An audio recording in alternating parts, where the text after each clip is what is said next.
Cardfight.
Hello virgins, let's get back to some English content. We had a full week of Bahasa content, so let's go back to the English content. And as you already know, as of this video recording, we are way past DBT07. So as of next next week, DBT08 sneak preview will come out, and the week after, DBT08 itself will be fully released, and not really the sneak preview. Anyway, so as you've seen in today's video, and basically the title itself, I'll be sharing you guys on how to play Lialon budget build post BT07. Now, side note that, so not a side note, forward that the cards I'll be using are specifically only from DBT06 to DBT07.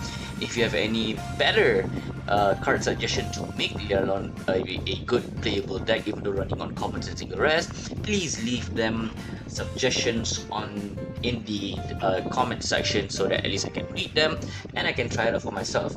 Otherwise, say whatever you can. I don't really give a damn. So yeah, before we continue, please do give this video a like and subscribe to this channel for more budget build Vanguard content, because I enjoy helping broke Vanguard players to play Vanguard and be awesome even though they don't have that much money. So starting off with our right line, no changes, as I feel the Lialon right line itself is good as it is, from Corfi, Gracia, Rectina, and all the way to Lialon herself. Now again, since we're playing budget builds, we're running only on the trial deck version of Lialon, not the BT06 version, even though we all can agree the BT06 version is superior in all aspects. Right, so right line still the same. I don't really need to explain anything further.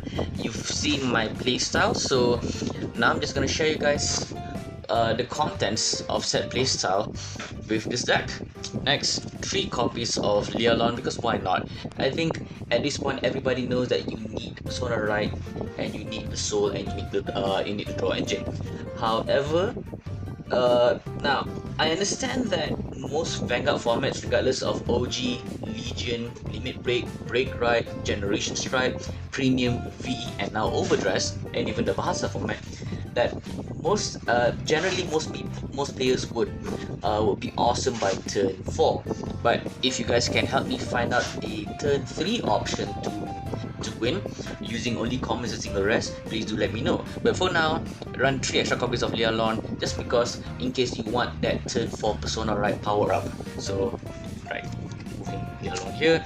Next, Clapping Dragon. Now if you can buy a second Lialon trial deck, that would be amazing, because Clapping Dragon itself is a great draw mechanic.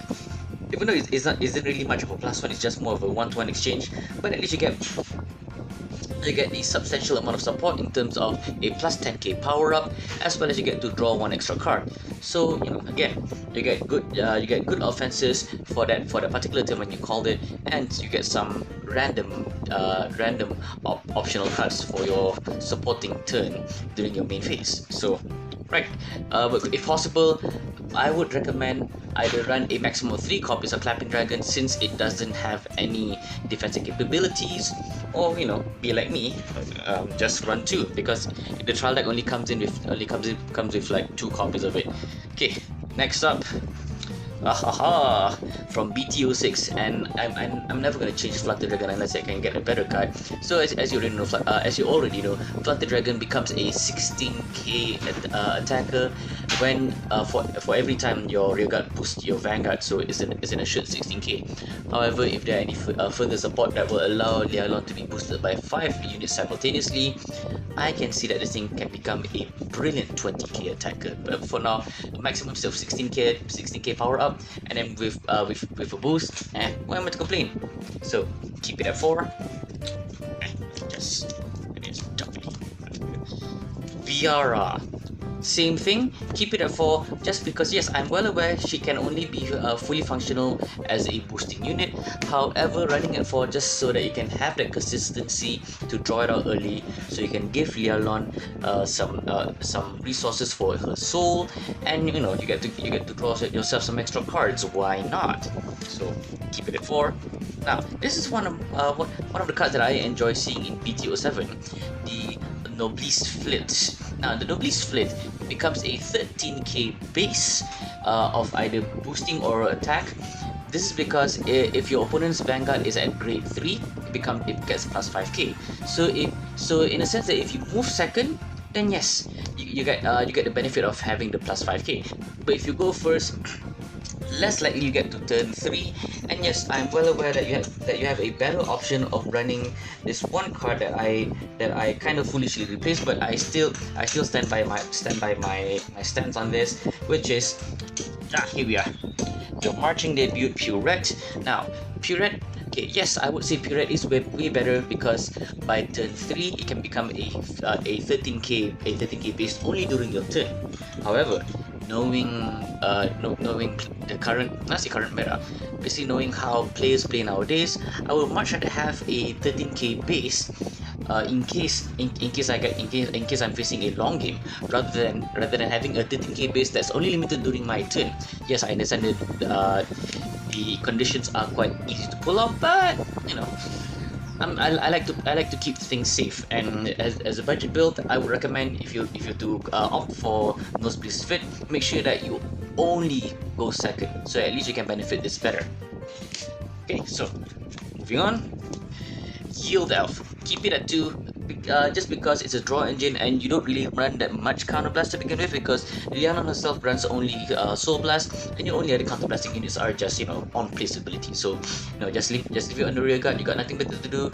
Draw a card. Hey, you get some random mass support, which is actually good in a sense. As always, Sentinels, keep it at 3 unless you have something better than a Sentinel. Share with me in the comment section. Now Theodore, if you manage to get an extra copy, why not, for consistency, so that you don't actually have to throw away cards that are unnecessary. However, in my next video as a BTA, I might replace Theodore with something else.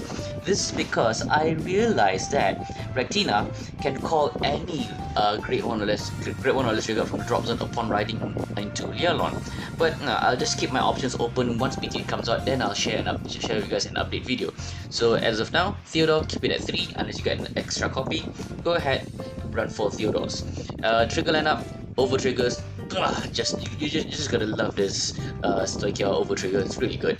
I mean, since the reprint is out in BT06 and it's now readily available, hey, bang as many as you can, just so you can get your over trigger. Or as in a third party market sense, there are plenty of copies readily available for sale. I think Hobby Spot has a few copies left. Just WhatsApp me in the description box below.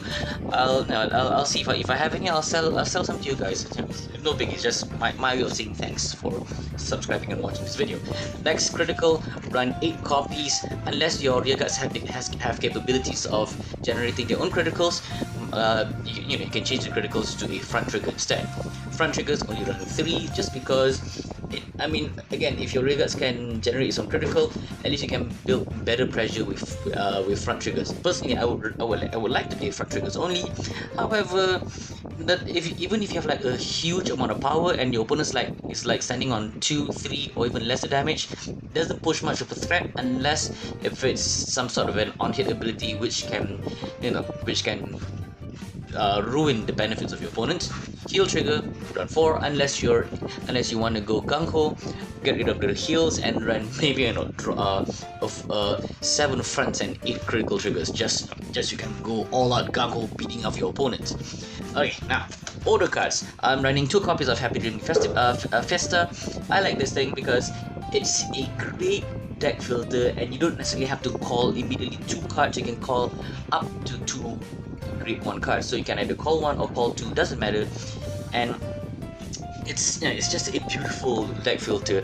It basically it'll help you during your triple drive check turn, which you will increase more likelihood of you getting a trigger.